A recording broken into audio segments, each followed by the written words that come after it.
Halo, selamat berjumpa pertama kali di channel ini. Kita akan melihat penjelasan dari Edis tentang agama sebelah ya. Ini bukan bermaksud lain dan lain sebagainya.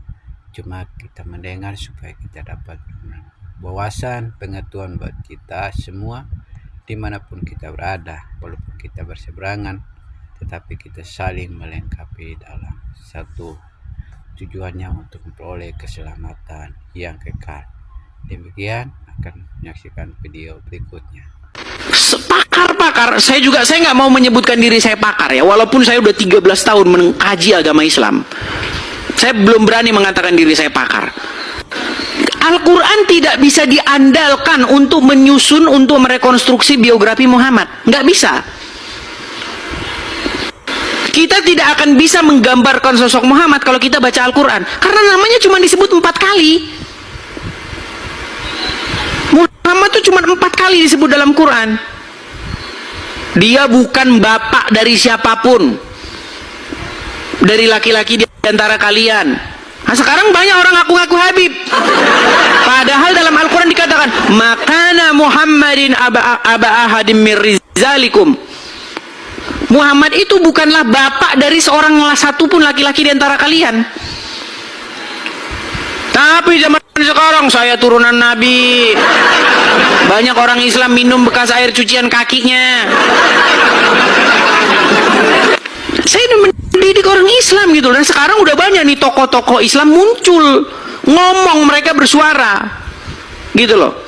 Nah, buku yang digunakan untuk merekonstruksi Muhammad itu hanya buku sirah, itu namanya Sirah Nabawi, itu ya, biografi Muhammad yang dikarang oleh Ibn Ishaq.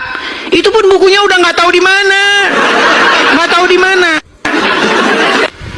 Coba, saya sudah cari 13 tahun, saya cari manuskrip yang menulis biografi Muhammad, nggak ketemu, nggak ada, barangnya nggak ada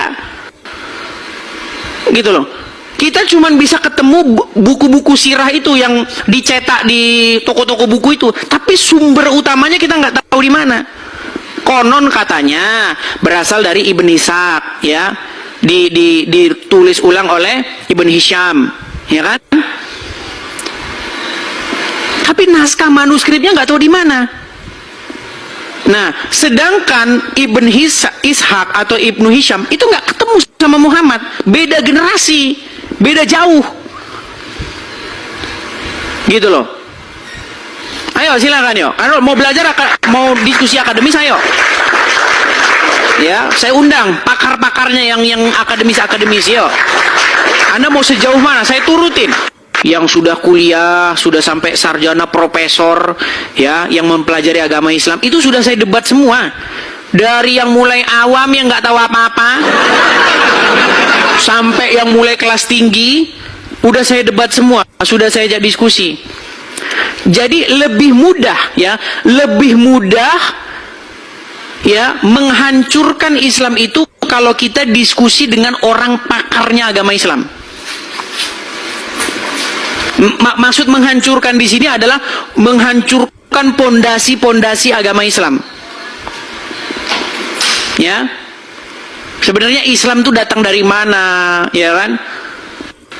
Sejarah tentang Muhammad bagaimana, ya kan? Seperti itu. Dalam tanda kutip ya, menghancurkan maksudnya narasi-narasi Islam. Karena narasi-narasi Islam itu cerita-ceritanya memang ya seperti saya bilang tadi, contohnya ini, dada Muhammad dibelah, ya kan?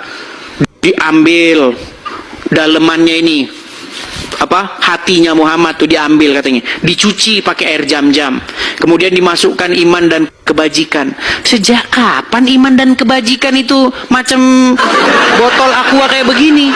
Sejak kapan? Sehingga dada harus dibelah dulu. Masa ia mau memasukkan iman dan kebajikan dadanya dibelah? Emang iman dan kebajikan itu berbentuk fisik? Nah, ketika saya diskusi itu dengan pakar-pakar agama Islam, mereka sampai pada satu titik kesimpulan bahwa itu cerita legenda, cerita-cerita fiktif.